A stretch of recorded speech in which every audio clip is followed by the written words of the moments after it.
राजनीतिक विश्लेषक हैं। बहुत बहुत स्वागत संजीव जी आपका फर्स्ट इंडिया न्यूज पर। ये जो तमाम सिनेरियो चला है, हालांकि ये अपने आप में काफी ऐतिहासिक था। लगभग 5 घंटे से ज्यादा का वक्त गुजारा मुख्यमंत्री ने और सभी विधायक जो वहां पर समर्थित थे। क्या कुछ कहेंगे आप? और अब ये कहा जा रहा है कि कुछ पॉइंट्स है जिस पर की सहमति नहीं बन पाई है, उस पर चर्चा की जाएगी, बैठक है।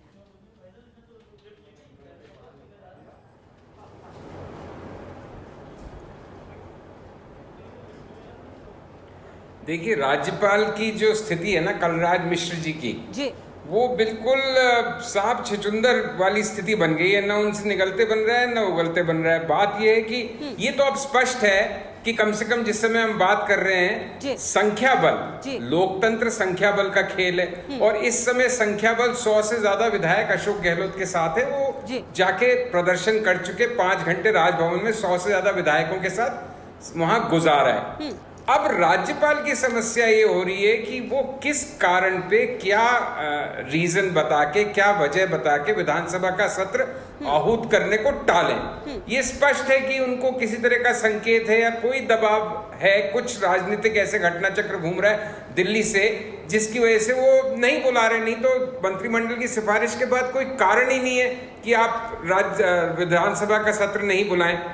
तो अब इस स्थिति से जो हमने पिछले आज के दिन खास तौर पे, वैसे तो एक लगातार आक्रामक रुख पिछले 5-6 दिन से अशोक गहलोत ने एक नई अपनी शख्सियत का स्वरूप या पहलू एक हिस्सा दिखा रहे हैं, लेकिन आज तो वो गांधीयन अशोक गहलोत बिल्कुल ही कोई जुझारू राणा प्रताप टाइप भूमिका में नजर आ रहे हैं, जो बिल्कुल अब फ्रंट फुट पे आके खेल रहे हैं, अटैक की मुद्रा में है। अब गवर्नर के सामने समस्या है क्योंकि गवर्नर साहब ये कह चुके हैं एक बार कि मैं दबाव में आके नहीं बुलाऊंगा। अभी तक उन्होंने संकेत भी ऐसे दिए और दबाव अब पूरा बन गया है। जिस तरह से राजभवन का आज वहां पे धरना दिया है और अब 9:30 बजे जैसे आपने बताया दोबारा मंत्रिमंडल की बैठक होगी और जो 1-2 तकनीकी पहलुओं की बात हो रही है कि जल्द लिखा गया है और तारीख नहीं दी गई, वो दोबारा प्रस्ताव आ जाएगा। फिर राजभवन का क्या निर्णय होगा, किस तरह से वो इसमें से, मतलब उनको बुलाना ही पड़ेगा। प्रॉब्लम ये है, but at the same time हम ये भी रियलाइज कर रहे हैं कि शायद उनको इशारा है कि आप नहीं बुलाएं। तो अब असली चुनौती राजभवन के समक्ष है, राज्यपाल के समक्ष है कि वो ऐसे दिल्ली से अगर उन्हें कोई संकेत मिल रहा है उसका भी निर्वहन कर लें और साथ ही साथ संवैधानिक पद जिस पे वो बैठे हैं, जिसको सुशोभित कर रहे हैं, उसकी गरिमा भी बनाए रखें, उसकी गरिमा नहीं गिरने दें। तो बहुत ही दिलचस्प स्थिति राजनीतिक, जिन लोगों के स्टेक्स हैं, जिन लोगों की सत्ता आ जा रही है, उनके लिए दिलचस्प नहीं, बहुत ही तनावपूर्ण है माहौल।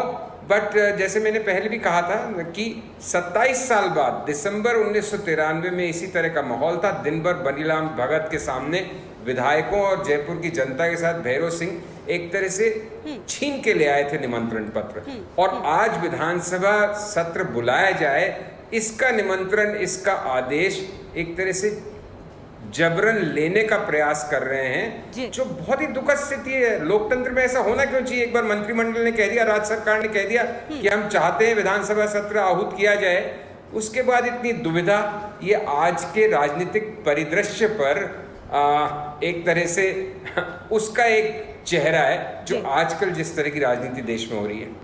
बिल्कुल बिल्कुल, बहुत बहुत शुक्रिया संजीव श्रीवास्तव हमारे साथ जुड़े हुए थे, राजनीतिक विश्लेषक, जिनका ये कहना है कि अब